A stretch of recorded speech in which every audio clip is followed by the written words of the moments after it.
Hello बच्चों, मैं दिवाकर मिश्रा। मैं रसायन विज्ञान का जो है गुरु हूं।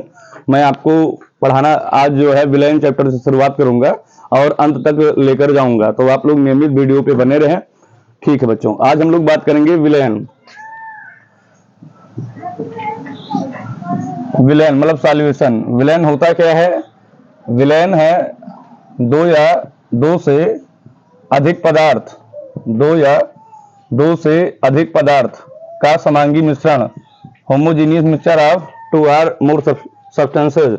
दो या दो से अधिक पदार्थ का समांगी मिश्रण, दो या दो से अधिक पदार्थ का समांगी मिश्रण को हम लोग विलयन कहते हैं। समांगी मिश्रण को क्या कहते हैं? विलयन कहते हैं। दो या दो से अधिक पदार्थ का समांगी मिश्रण। अब बात है समांगी मिश्रण क्या होता है। तो जैसे कोई पात्र हो गया, इस पात्र में हमने रखा है, इस पात्र में भरा है पानी, मतलब जल भरा है, और भरा है क्या? चीनी भरा है। शरबत बनाया है हम लोगों ने, तो जो है शरबत का जो मैंने चीनी और पानी मिलाया है, शरबत का चाहे ऊपरी भाग प्रयोग करें, पेस्ट जो हमारा शरबत का पेस्ट है, चाहे ऊपरी हो, चाहे बीच का पेस्ट लें शरबत का, और चाहे कहाँ का लें, नीचे का पेस्ट लें। अगर स्वाद हर जगह एक समान है तो उसको हम लोग कौन सा मिश्रण बोलते हैं? समांगी मिश्रण। मतलब समांगी मिश्रण में जो तत्वों का रासायनिक संगठन होता है वो हर जगह कैसा होता है? एक समान होता है, हर परिस्थितियों में एक समान होता है, ऐसा बोल सकते हो। तो दो या दो से अधिक पदार्थ का समांगी मिश्रण क्या कहलाता है? विलयन कहलाता है। समांगी मिश्रण क्या है? जब जो है रासायनिक संगठन हर परिस्थितियों में कैसा हो? एक जैसा हो, तो उसी को हम लोग बोलते हैं समांगी मिश्रण। अब अगर बात करें विलयन की, तो विलयन को दो भागों में बांटा गया है। विलयन के दो घटक होते हैं, ऐसा बोल सकते हो। एक होता है विलेय और दूसरा होता है विलायक।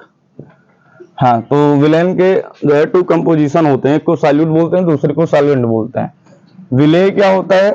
विलयन में जिस पदार्थ की मात्रा कम होती, विलयन में जिस पदार्थ की मात्रा कम होती है विलेय कहलाता है। विलयन में जिस पदार्थ की मात्रा कम होती है विलेय कहलाता है। तथा विलयन में जिस पदार्थ की मात्रा ज्यादा होती है, विलयन में जिस पदार्थ की मात्रा ज्यादा होती है, जिस पदार्थ की मात्रा ज्यादा होती है विलायक कहलाता है।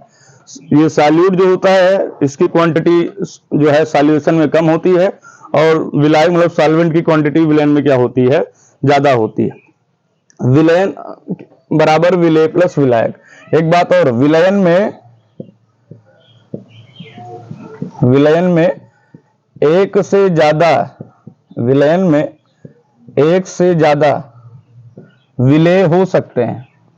विलयन में एक से ज्यादा विलेय हो सकते हैं। ऐसी बात नहीं है कि विलयन में एक ही विलेय होता है। जैसे मान लो हम लोग जो है शरबत बना रहे हैं, तो उसमें जो पानी है, हमारा जो जल है, जो वाटर है, वो हमारा विलायक हो जाएगा। उसके बाद जो मिलाया जाएगा सब विलेय हो जाएगा। जैसे कोई चीनी मिला रहा है, चीनी के साथ साथ नींबू मिला दे रहा है, कोई मट्ठा भी मिला दे रहा है, तो ये सारी चीजें जो है विलेय हो जाएंगी। तो विलयन में एक से ज्यादा विलेय हो सकते हैं या होते हैं। विलयन में एक से ज्यादा विलेय हो सकते हैं। विलायक जो है एक ही होता है। विलयन में विलायक एक ही होता है।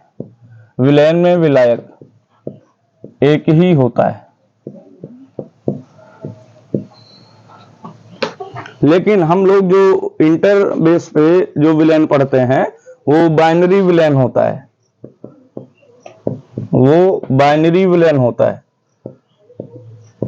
बाइनरी सॉल्यूशन होता है। बाइनरी विलयन का मतलब क्या होता है? ऐसा विलयन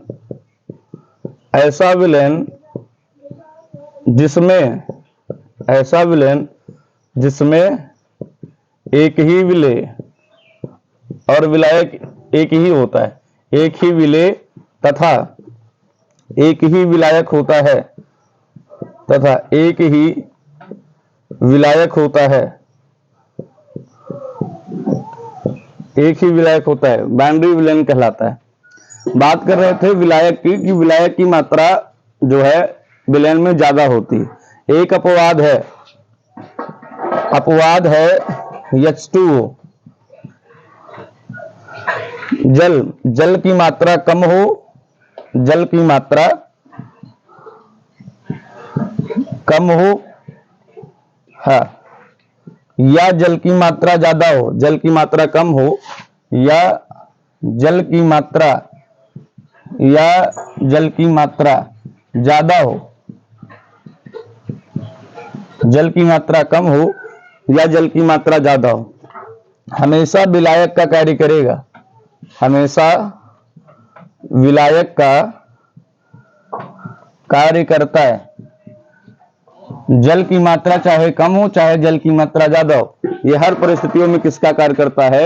विलायक का कार्य करता है, क्योंकि इसका डाई इलेक्ट्रिक स्थिरांक, इसको बोलते हैं परावैद्युतांक, क्योंकि इसका परावैद्युतांक जो है सर्वाधिक 80 से 81 के मध्य होता है।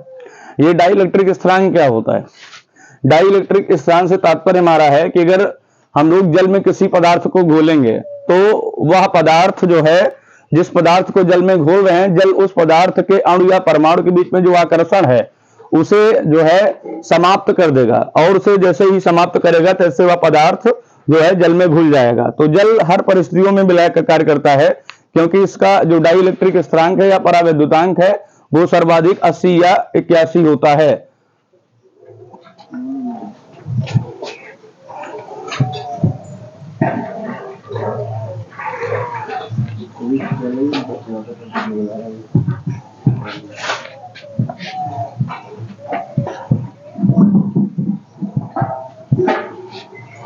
हाँ बच्चों, अब हम बात करेंगे विलयन की सांद्रता को व्यक्त करने की विधियां।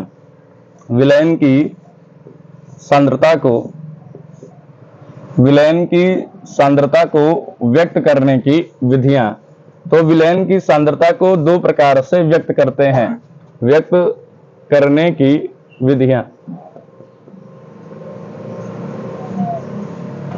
विलयन की सांद्रता को दो प्रकार से व्यक्त करते हैं।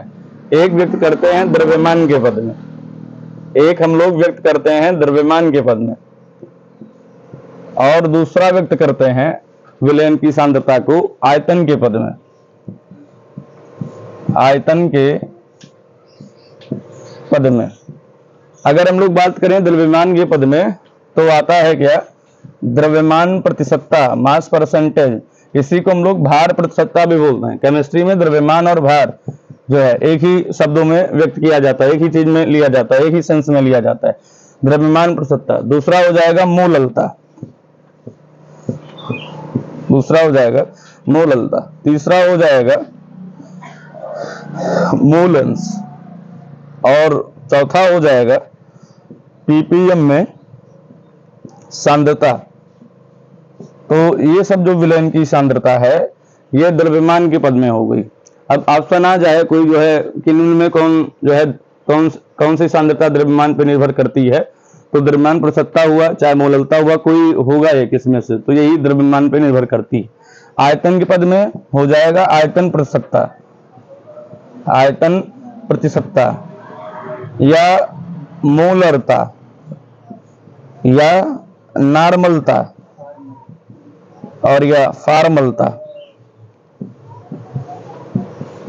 तो आयतन प्रतिशतता, मोलरता, नॉर्मलता, फार्मलता ये आयतन पे निर्भर करती, और जो आयतन पे निर्भर करता है वो ताप पे भी निर्भर करता है। V प्रोपोर्शनल हो जाएगा T। चार्ल्स का नियम कहता है कि आयतन ताप के क्या होता है? समानुपाती होता है। एक बात और है, मोलरता, नॉर्मलता, फार्मलता अगर बात करें तो ये ताप के व्युत्क्रमानुपाती होती हैं। चाहे मोलरता की बात हो, चाहे नॉर्मलता की बात हो, और चाहे फार्मलता की बात हो, ये आयतन के व्युत्क्रमानुपाती होते हैं। अभी आगे बात होगी तो ये आयतन के व्युत्क्रमानुपाती होते हैं। और आयतन किस पे निर्भर करता है?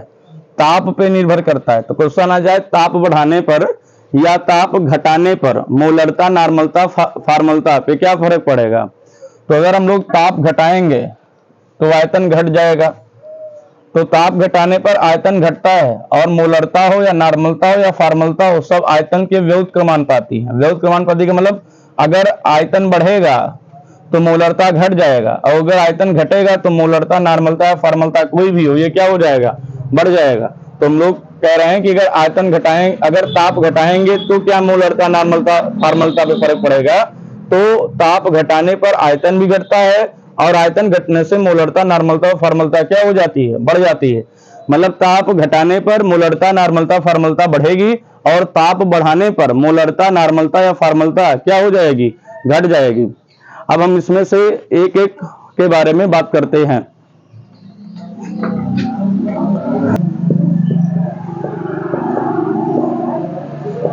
हम लोग बात करेंगे द्रव्यमान प्रसत्ता या भार प्रसत्ता की। इसी को, द्रव्यमान को ही भार बोल सकते हैं। फिजिक्स में दोनों बातें अलग अलग होती है, लेकिन केमिस्ट्री में सेम टू सेम होती है। हाँ, तो द्रव्यमान या भार प्रसत्ता या मास परसेंटेज किसे कहते हैं, विलयन के 100 ग्राम में, विलयन के 100 ग्राम में उपस्थित, विलयन के 100 ग्राम में उपस्थित विलेय की मात्रा, उपस्थित विलेय की मात्रा, विलयन के 100 ग्राम में उपस्थित विलेय की मात्रा, विलेय की मात्रा को द्रव्यमान प्रतिशतता कहते हैं, को द्रव्यमान प्रतिशतता कहते हैं। विलयन के कितने ग्राम में, विलयन के 100 ग्राम में उपस्थित विलेय की ग्राम में मात्रा को, विलेय की ग्राम में मात्रा को द्रव्यमान प्रतिशतता कहते हैं। तो द्रव्यमान प्रतिशतता बराबर फार्मूला हो जाएगा, जो छोटा होता है उसे ऊपर लिखा जाता है, और जो बड़ा होता है उसे क्या लिखा जाता है, नीचे। तो विलेय छोटा होता है कि विलयन, तो विलेय छोटा होता है, तो इसको लिखा जाएगा ऊपर। तो हो जाएगा विलेय की ग्राम में मात्रा, विलेय की ग्राम में मात्रा, और बटे विलयन की ग्राम में मात्रा, गुणे कितना हो जाएगा, परसेंटेज है तो गुणे हो जाएगा 100। अब सवाल के देखो ये, जैसे एनसीईआरटी एग्जाम्पल की बात करें कि किसी विलयन में, किसी विलयन में विलेय की मात्रा, किसी विलयन में विलेय की मात्रा, विलेय की मात्रा 2 ग्राम तथा विलायक की मात्रा, तथा विलायक की मात्रा 18 ग्राम हो, 18 ग्राम हो, तो द्रव्यमान प्रतिशतता ज्ञात कीजिए। तो द्रव्यमान प्रतिशतता ज्ञात कीजिए। तो हम लोग जानते हैं कि द्रव्यमान प्रतिशतता बराबर होता है विलेय की ग्राम में मात्रा बटे विलयन की ग्राम में मात्रा। यहाँ पे विलेय और विलायक दिया है, तो विलयन बराबर हो जाएगा, अगर हल की बात करेंगे तो विलयन बराबर हो जाएगा विलेय प्लस विलायक, विलयन बराबर विलेय प्लस विलायक। और विलेय की मात्रा कितना ग्राम है, 2 ग्राम है, प्लस विलायक की मात्रा कितना ग्राम है, 18 ग्राम है, तो विलयन की मात्रा कितना ग्राम आ जाएगा, 20 ग्राम आ जाएगा। अब द्रव्यमान प्रतिशतता बराबर आ जाएगा, द्रव्यमान प्रतिशतता बराबर विलेय की मात्रा 2 ग्राम बटे विलयन की मात्रा 20 ग्राम, गुणे कितना 100, ग्राम से ग्राम घटेगा, 2 दामा 20, 0 से 0, कितना परसेंटेज है, कितना परसेंटेज आ जाएगा, 10% आ जाएगा। तो द्रव्यमान प्रतिशतता बराबर 10, मतलब 10% आ जाएगा।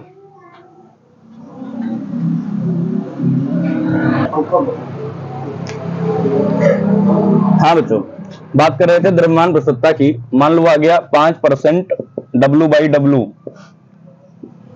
तो अगर सवाल पूछ ले कि 5% W/W से क्या तात्पर्य है, या से क्या अर्थ है, से क्या अर्थ है, या क्या मतलब है, या क्या तात्पर्य है, तो आप लोग बताओगे कि 5% W/W, 5% W/W से यह तात्पर्य है, से यह तात्पर्य है कि विलयन के 100 ग्राम में, कि विलयन के 100 ग्राम में विलेय की मात्रा 5 ग्राम है। तो 5% W/W से यह तात्पर्य है कि विलयन के 100 ग्राम में विलेय की मात्रा 5 ग्राम है।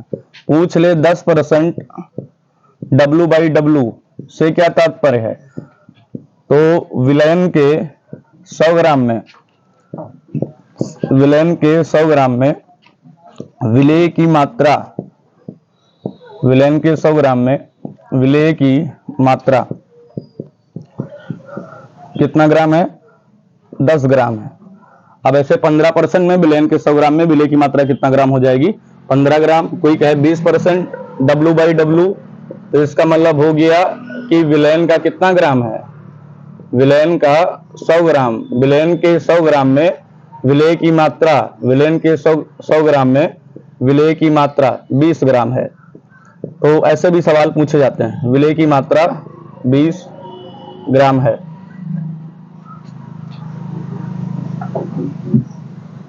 हम लोग बात करेंगे ppm में सांद्रता की। तो P का मतलब हो गया पार्ट, P का मतलब हो गया पर, M का मतलब हो गया मिलियन। मिलियन का मतलब होता है 10 लाख, पर का मतलब होता है प्रति, पार्ट का मतलब होता है हिस्सा, प्रति मतलब होता है एक। मतलब अगर एक बार 10 लाख लिया जाए तो उसमें कितना हिस्सा है? तो ये बात है किसके हिस्से की बात चल रही है? तो ये 10 लाख हो विलयन का, और ये हिस्से की बात चल रही है विलेय की, और ये हिस्सा किस में चल रहा है? ग्राम में। तो विलयन के 10 लाख ग्राम में विलयन के 10 लाख ग्राम में विलेय की कितनी ग्राम में मात्रा उपस्थित है? क्या कहलाती है? ppm में सांद्रता। विलयन के 10 लाख ग्राम में विलयन के 10 लाख ग्राम में उपस्थित विलेय की ग्राम में मात्रा, उपस्थित विलेय की ग्राम में मात्रा को ppm में सांद्रता कहते हैं। को ppm में सांद्रता कहते हैं। अब इसमें जैसे पूछ लिया जाए 5 ppm से क्या तात्पर्य है? 5 ppm, तो इससे तात्पर्य है कि विलयन का 10 लाख ग्राम है। ppm का मतलब हो गया पार्ट पर मिलियन, मिलियन का मतलब 10 लाख में कितना हिस्सा है? किसका? विलेय का। तो विलेय का हिस्सा 5 है अगर विलयन का 10 लाख है। मतलब निष्कर्ष निकला कि विलयन के 10 लाख ग्राम में विलयन के 10 लाख ग्राम में विलेय की मात्रा 10 लाख ग्राम में विलेय की मात्रा 5 ग्राम है। विलेय की मात्रा 5 ग्राम है। जैसे 10 ppm 15 ppm, तो इसका मतलब हो गया कि विलयन के 10 लाख ग्राम में विलेय की मात्रा कितनी है? 10 ग्राम है। यहाँ पे विलयन के 10 लाख ग्राम में विलेय की मात्रा 15 ग्राम है। तो इस तरीके से भी क्वेश्चन पूछा जाता है। ppm में सांद्रता बराबर, अगर फार्मूला पूछा जाए तो ppm में सांद्रता बराबर होगा विलेय की ग्राम में मात्रा। जिसकी मात्रा कम होती है उसको ऊपर लिखा जाता है। तो विलेय की मात्रा कम होती है तो उसको लिखा जाएगा ऊपर, विलेय की ग्राम में मात्रा बटे विलयन की ग्राम में मात्रा। और ये सब देखा कितने में जा रहा है? 10 लाख ग्राम में। तो गुणे 10 की घात कितना हो जाएगा? 6 हो जाएगा।